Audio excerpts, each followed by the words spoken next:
Welcome to the podcast editing and support show. My name is Dave. Are you ready? Let's go. We're going to start the episode right now. Happy to have you here. Let's do this. Hey, welcome back to the podcast. Glad to have you here. It's the podcast editing and support show. Yay! We're talking about doing work for free.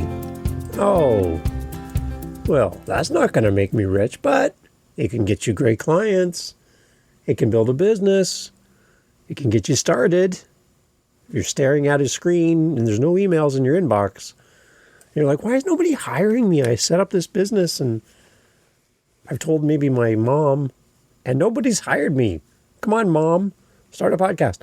I need to find clients. And probably one of the coolest ways that all the cool kids are doing, well, probably not all the cool kids, but most of the cool kids are doing is they're using free as a way to on-ramp new clients and potential clients into your podcast.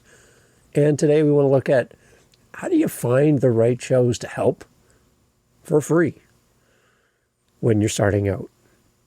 Now, you're going to listen to a bunch of other podcasts that talk about podcast editing and all of that stuff. And they're talking about, I think they've lost sight on some of these other shows about how to start. And they're looking at it through the lens of, well, I've been a podcast editor for 10 years and I charge $2,000 an episode. And I used all these tools that anyone else can download and it does all the work for me. And I just sit back and drink my latte. That's not how most of us start. And hopefully we never get to that point. We as podcast editing and support people, we want to work with people. We want to work with the content. We want to make things better. We don't want to just push a button and let the script do all our work for us. Come on. That's a stretch. We want to build clients. We want to build relationships and friendships. We want to see people thrive in podcasting. That's why we have this show. And that's why I'm glad you're here. How do we find our first free clients? Well, we might want to start here. And by starting here, I mean with this podcast. Thank you for being part of this podcast family. I don't know where you're listening from. I see you in stats, but I don't know who's who. So let me know over at podcasteditingandsupport.com. I'd love to hear from you. You make my heart happy. We are looking at these free clients and where to find these people. There's offers blasting around the internet everywhere. And we want to be more intentional about placing ourselves where the right podcasters already are. Then serving them in a way that feels relational and not transactional. And this episode of the Podcast Editing and Support Show really zooms in on how to do that in a way that will attract the right kind of clients that you actually want to keep working with later. You can have anybody as a client, but you should have the right people as a client. We need to think about where to start looking for these potential podcasts that we want to work with for free. And we're not just hunting down any random podcasts.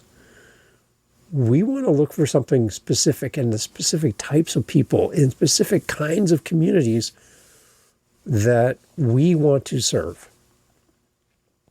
New or overwhelmed podcasters tend to cluster in places like beginner-friendly places like Facebook and Facebook groups, podcasting subreddits, indie creator communities, and even local networks such as business associations, nonprofits, or meetups. Oh, wait a minute. I have a meetup. Yeah, meetup.com, how to podcast. We do this. Meeting up with other people. These places are where people are actively trying to figure things out. They don't have all the answers. They have a lot of questions. Often they're juggling their content, tech, promotion, and everything all at once. And they're a little bit overwhelmed. They're looking for help. They don't have a lot of money either. And that's the part where a lot of people get stuck, is these editors that I see online that charge just exorbitant amount of money. They're just charging way too much for the average person. They have a clientele they're trying to reach. They're trying to reach businesses with a budget. I got it. But where's the podcast editing and support for people who are starting out, who don't have a lot of money to put into their show from the beginning? Because they get labeled as not professional, a hobbyist. Who cares about them? They have no money. And in that, I think we lose track of the fact that a large majority of podcasters are starting out with 0 listeners, 0 money, and 0 idea what they're doing. And that's where the biggest need is in podcast editing and support, is helping out the people who are just starting. The more people that we help to get past the starting stage, the more people there are podcasting requiring our services. So it's in our own best interest as podcast editing and support people to help people start their show and to be there and hold their hand and show them what success can look like for them. And sometimes we're going to have to do this for free. When you show up consistently in these environments where new podcasters are gathering, you start to see patterns. Who's committed, who's struggling, and who would genuinely benefit from your support.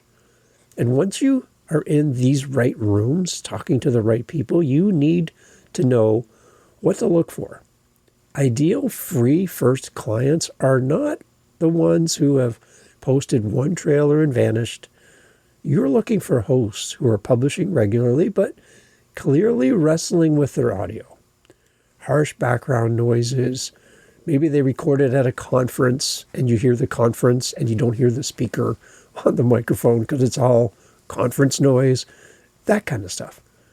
Wild volume swings in an episode, abrupt cuts where the music's like da-da-da-da-da.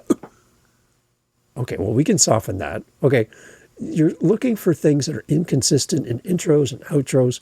You're seeing maybe opportunities to help people with their interview skills, maybe with their content, maybe with the length of their episode, maybe their artwork, their website. There's so many things that we can zone in on and focus in on with our potential new podcaster in our world that can really be a benefit to them.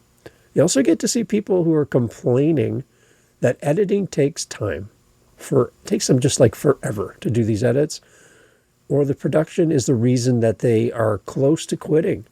Others will openly ask for feedback on their latest episode or layout or ideas for content. These are golden opportunities for you as a podcast editing and support person, because these podcasters are struggling with 2 main things: momentum and motivation. And all these things that are standing in their way are keeping them from moving forward. And you could be the answer. They're already doing the work. You are just helping them do it better. So how do you approach these podcasters in these groups? Because a lot of times we're not allowed to promote ourselves. And if one person, one podcaster, makes a post in these groups and says, hey, looking for an editor, look out, because there's an avalanche warning happening. There's just this flood of comments.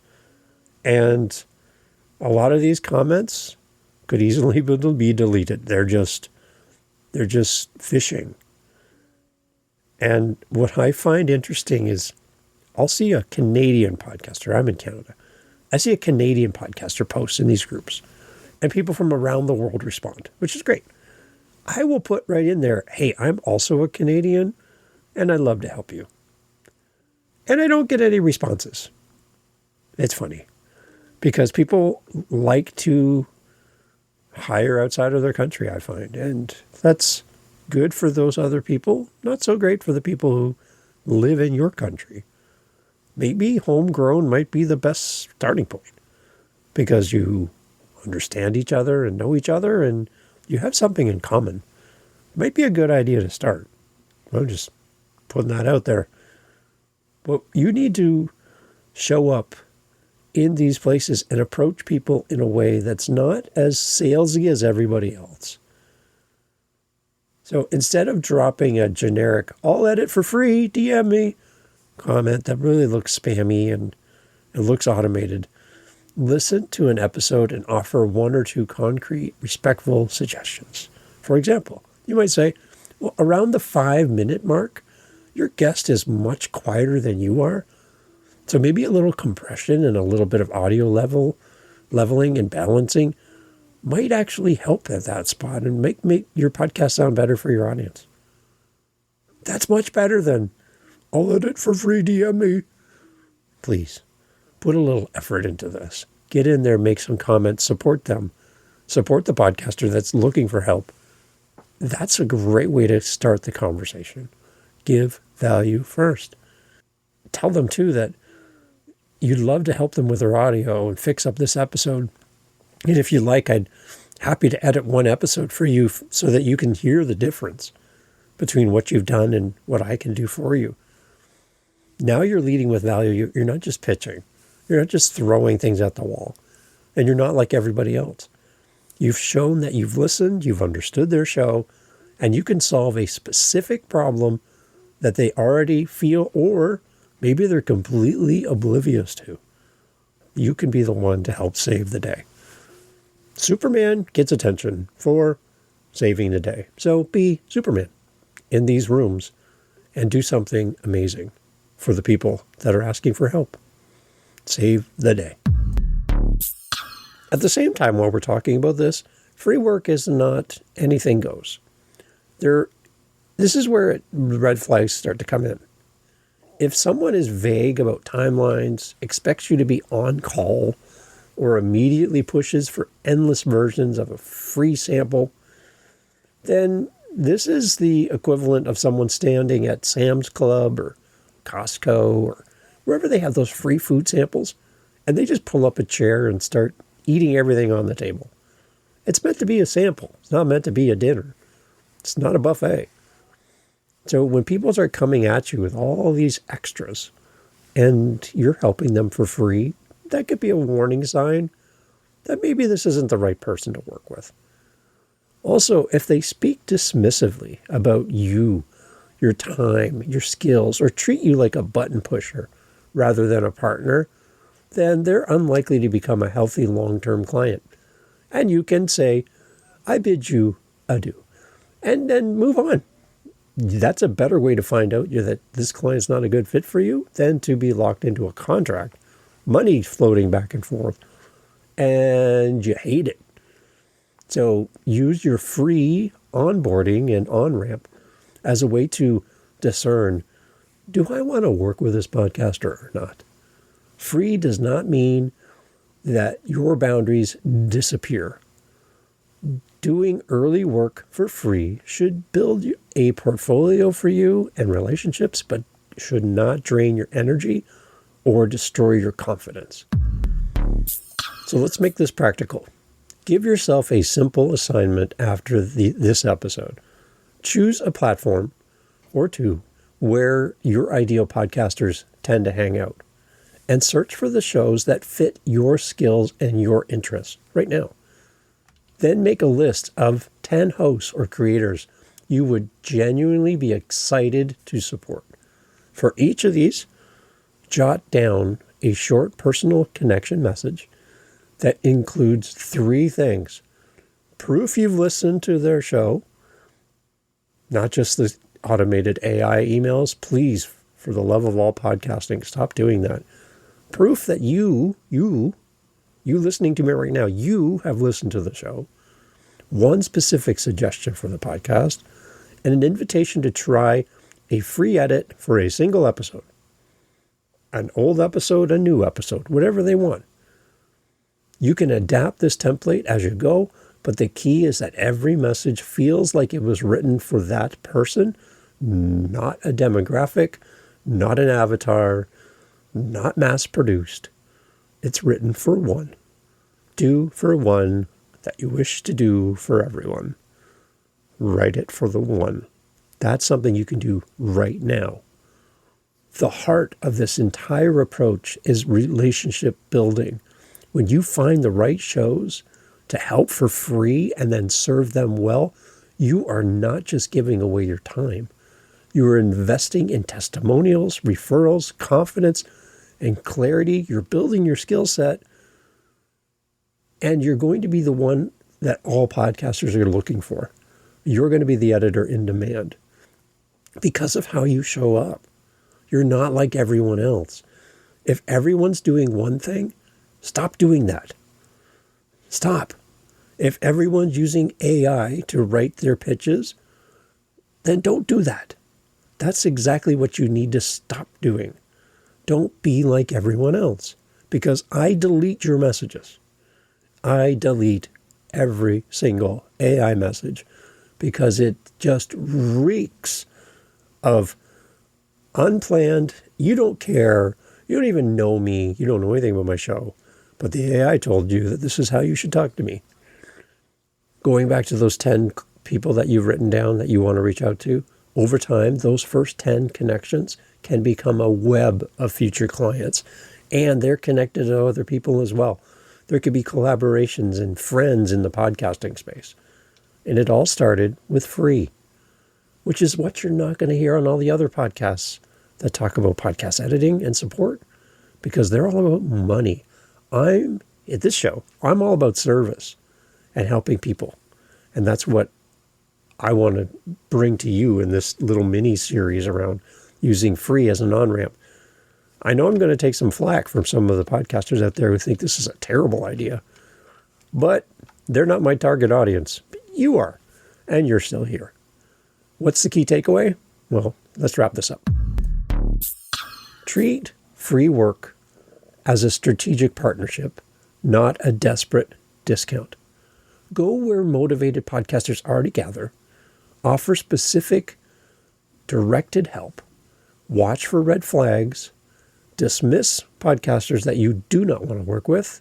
You don't want them. Just let them go. And intentionally choose 10 shows that you would be proud to support and feature on your website as I work with these shows. And they should make you smile, because the right free work now can lay the foundation for sustainable editing and support business later. So if you want a strong podcast editing and support business in the future, imagine what that looks like, and then reverse engineer back to the starting point and how to get there. The best races are won when the finish line is well known. So know your finish line and work your way back to the starting line, and you will win this race. And you will outrun and outpace everyone else as they run all over the place like chickens. You know exactly where you're headed because you have a target. So starting for free is not a bad thing, and it's not something to be looked down on. You're going to do better than many other people in your space because you built it the right way.